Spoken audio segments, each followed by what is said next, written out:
So if you identify as an introvert, a highly sensitive person, an empath, and somebody with codependency traits, all of these things might be really relevant for you. Hey guys, it's Francisca. Welcome to today's video. I am sharing some breathing techniques with you to help you get through this holiday season. So the holidays are upon us. We are in the beginning of November as I'm filming this video, and I thought that it would be really fun to do a repeat of last year's how to survive the holidays with some breathing techniques. So this time around, I will be sharing some breathing techniques, but I will also be sharing some essential oils and some tarot spreads that you can use to help you get through the holiday season. So if you identify as an introvert, a highly sensitive person, an empath, and somebody with codependency traits, all of these things might be really relevant for you. I identify as all of those. I love talking to people, but I really get my energy from being alone. And so you can be an introvert who loves talking to people. You can be an introvert who doesn't like talking to anybody. You can be an introvert who really likes talking to people but doesn't know how. There are many ways to be an introvert, but really the core of an introverted person is somebody who gets their energy by being alone versus somebody who gets their energy by being around other people. And I'm certainly somebody who gets their energy by being alone. As an empath, you absorb other people's feelings. So you can feel what other people are feeling, whether they say they're feeling that way or not. As a highly sensitive person, having too much stimulation around you, too many people, too many noises, too many things, too many smells going on can be very challenging. And as a codependent person, you want to fix everybody's problems or you want to be the one to solve, or help everybody get along and things like that. So somebody who identifies with all four of those things, the holidays can be really a challenging time if I don't take care of myself, if I don't pre-pave, if I don't observe, and if I don't have an aftercare plan for myself so I don't have these emotional hangovers. And if I do have an emotional hangover, then I'm able to get through it because I have pre-paved, I have been able to set up an aftercare plan for myself. So that's what I'm going to talk to you guys about today. And those are the steps that I would recommend that you use. Observing is going to be the first step, making sure that you know what your thresholds are. So what are your thresholds? Like, what is it that really gets you activated? What is it that really drains you? What are the things or the situations or circumstances or people or conversations that really get your heart rate up? What is it that really makes you feel heavy and just tired? Really paying attention to those things is going to help you get through any situation, but especially through the holiday season, because we have people that we may love very, very much that really can activate us, or conversations through the holiday seasons that can really make us feel drained or heavy.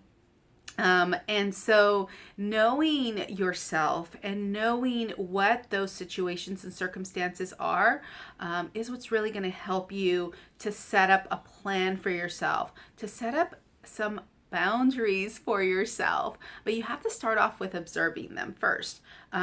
Not just observing the external things that really get you going, but also observing what's going on inside your body. Observing, when your breath starts to quicken and get shallow and you start breathing up in here. Observing what makes your body just kind of melt. What makes your shoulders go up. What makes you feel defensive and closed off. These are things that happen inside of your body first without you taking mental note of them. So that's why I'm saying go ahead and observe those things first. Figure out what your thresholds are. How much time can you actually spend around a certain person without getting activated? How much time can you spend around a group of people without feeling drained? It's going to be different for everybody, and it's going to be different for different circumstances and different environments. Can you spend an amount of time with somebody indoors versus outdoors? Is it at your place that you can spend more time with people, or is that where you have less tolerance for people? So really deciding what your thresholds are, and then pre-paving. So then coming up with a plan that you can use to either prepare yourself ahead of time, prepare the situation ahead of time, prepare your boundaries ahead of time, and then again having an aftercare plan. For me, for example, I have a certain amount of time that I can spend with some people that I love very much before I start getting really frustrated, before my stomach starts hurting, before like my breath starts getting really shallow, before I feel like I need to protect myself, before my shoulders start curving in, when I start feeling myself do this, or when I feel that my heart isn't open, when I feel like my breath isn't going all the way deep down into my belly, I know that I have to do something to regulate. And so that's also part of this, is making sure you're regulating throughout a situation, before, during, and after. Making boundaries for yourself really isn't about anybody else but you. It's about nurturing yourself. I used to think that making boundaries or having boundaries was really about keeping other people out and protecting myself. But through lots of therapy and coaching and breathing techniques and breath work, I've really realized that boundaries are more about nurturing myself versus protecting.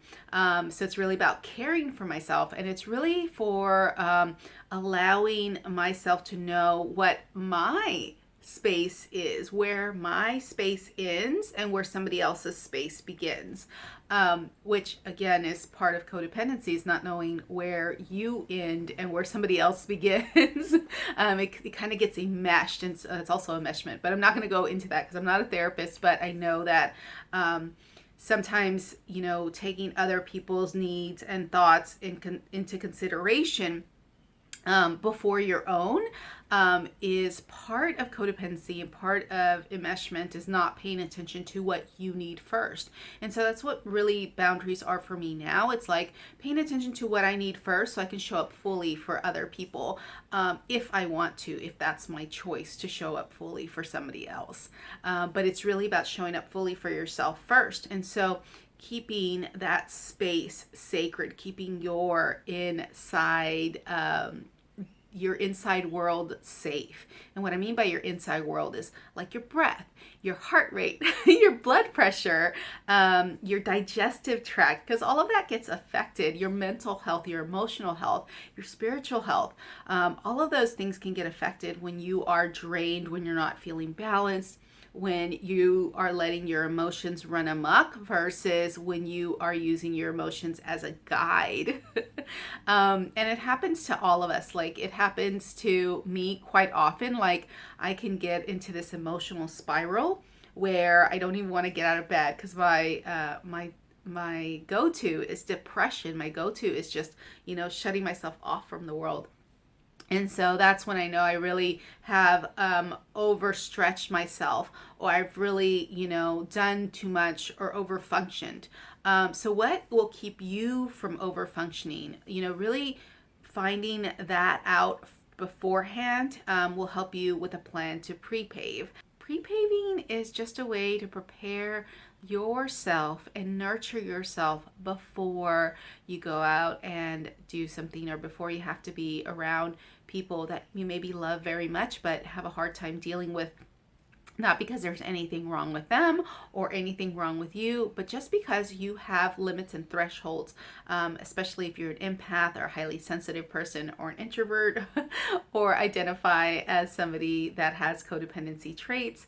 Yeah, just being around people in general may be really draining for you, or maybe activates you a little bit. So making sure that you have a plan ahead of time, like what is going to be the best optimal thing for you.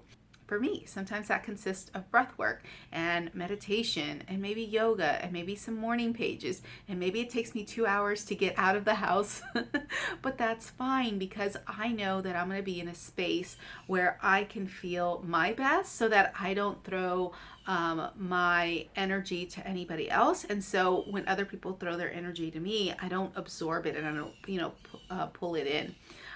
There's all sorts of ways that you can do that. You can pull a tarot reading for yourself.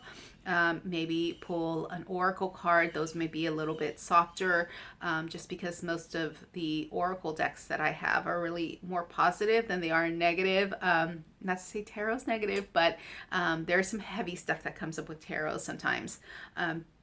So yeah, maybe pulling a tarot card and maybe saying a quick, invocation, asking for guidance from your spirit guides, from the universe. So making sure that you're just taking care of yourself before you go out. And then observing and regulating your breath. So observing and regulating your breath is really important. Just really paying attention to how you're breathing, where you're breathing, where are you breathing? Are you breathing up in your chest? That's going to activate, that's going to make things faster. Your blood pressure is faster, your heart rate gets faster, your breath gets faster when you breathe up here. Breathing into your belly, really taking those deep diaphragmatic breaths are really going to help to calm. The longer, deeper exhales really help to calm. The shorter, lighter, more shallow really helps to activate. So there's sometimes that you may want to activate or upregulate, and there may be sometimes that you want to downregulate or calm, but you can actually mix these breaths to get something that's calm and focused, and so you're calm and alert. One of them is called the physiological sigh. It's something that we do when we cry. It's something that we do when we sleep. So it's not really breath work per se, but you can call it breath work because you're actually, making yourself do it. And it's not an automatic response. So the physiological sigh is 2 quick sniffs through the nose and 1 longer exhale through the mouth. So it's like,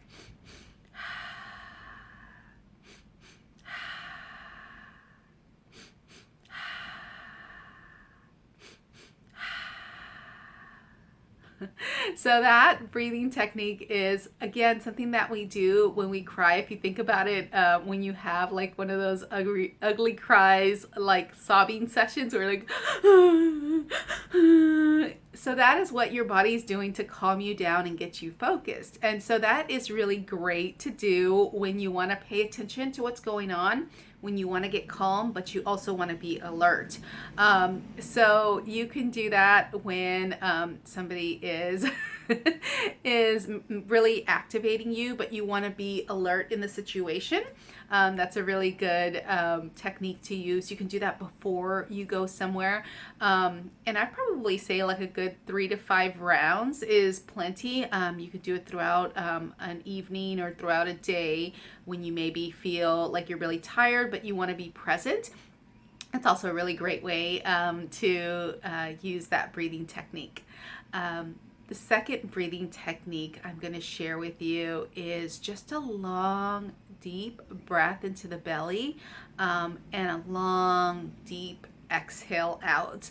And what you can do with this breathing technique is do, I like to call it a 2-by breathing technique, because you're going to inhale for 2 long counts and then exhale for 4 long counts. I really like to exhale out of my mouth and breathe in through my nose for this breathing technique.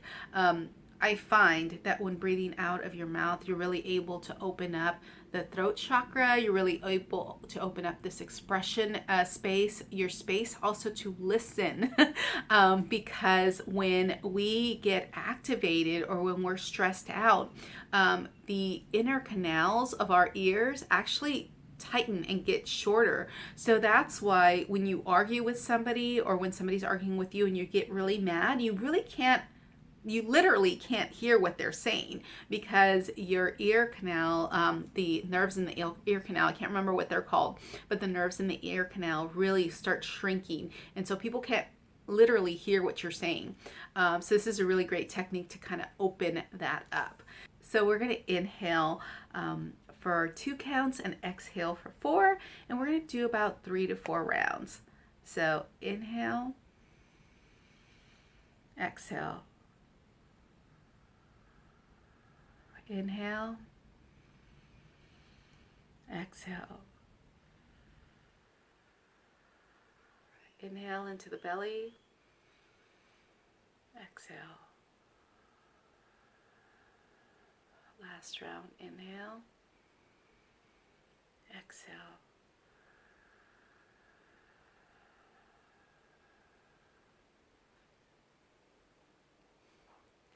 And the more you extend your exhales, the more relaxed you're going to feel. As always with these breathing techniques, it's so funny because I can just feel myself like really slow. I know I was talking really fast earlier. Now I'm like, I'm all, chill. But you really want to pay attention to how you're feeling before you're doing a breathing technique and then how you feel after.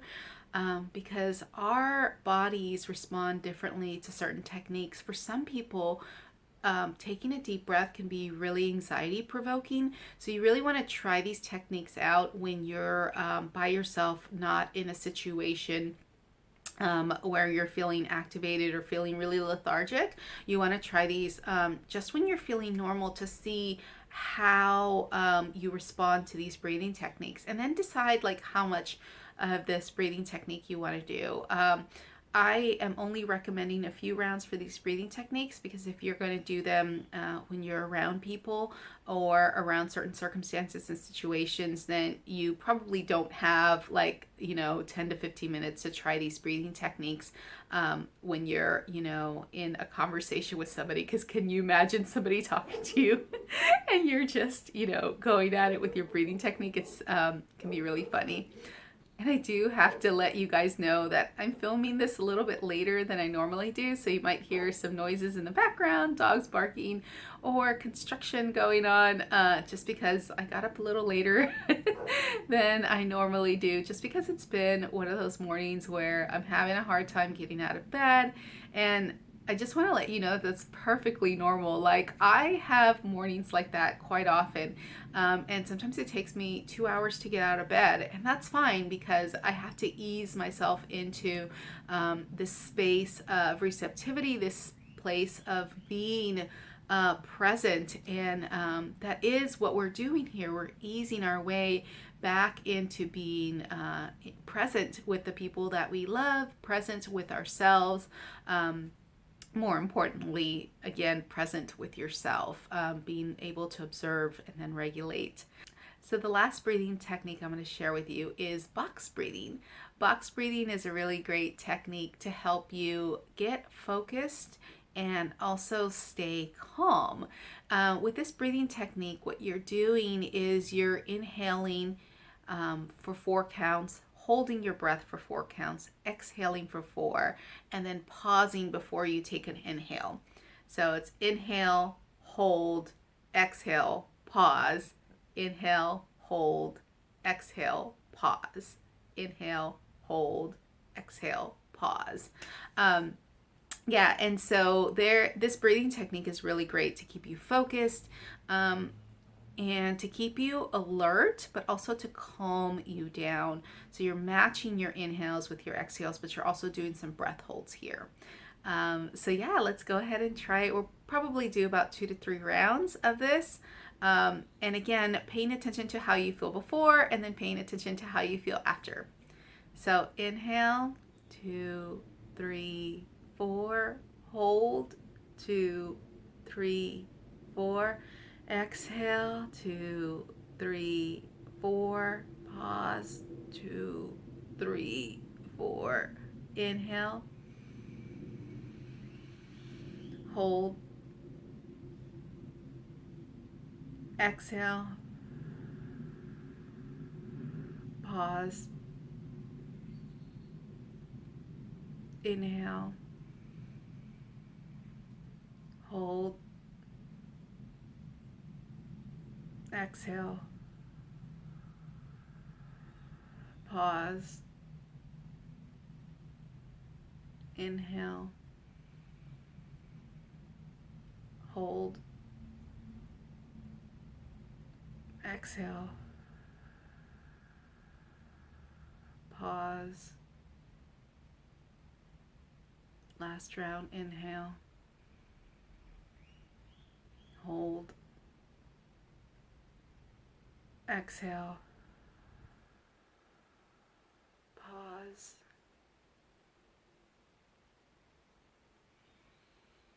And then go back to breathing regularly. You again want to make sure that you try these breathing techniques while you're sitting down at first, and then you can try them standing up, do a few rounds on your own before you go out and start enjoying being around people. But again, all of this is so you can prepare yourself, so you can regulate during before, during, and after. You can do these breathing techniques before, you can do them during. You may not want to close your eyes while you're doing this in front of somebody. Maybe you go to the bathroom, maybe you go outside, and you take a seat and you do this, and then you come back to a conversation again, so you can be in a space of receptivity, but also in a space where you're able to respond versus reacting, and so you can take care of yourself and really nurture yourself. And again, then you want to set up an aftercare plan for yourself. What does it look like for you after you are around a lot of people, even though you maybe really enjoy their company and really want to be around people?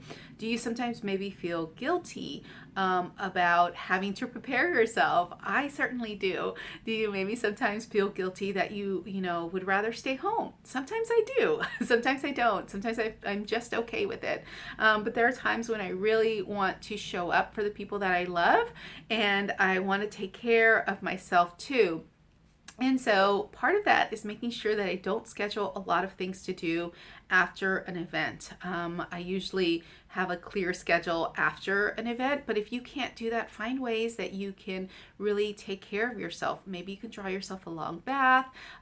Maybe baths aren't for you. Maybe you can take a longer walk afterwards. Maybe you can take a long drive. Maybe you can take the scenic route home.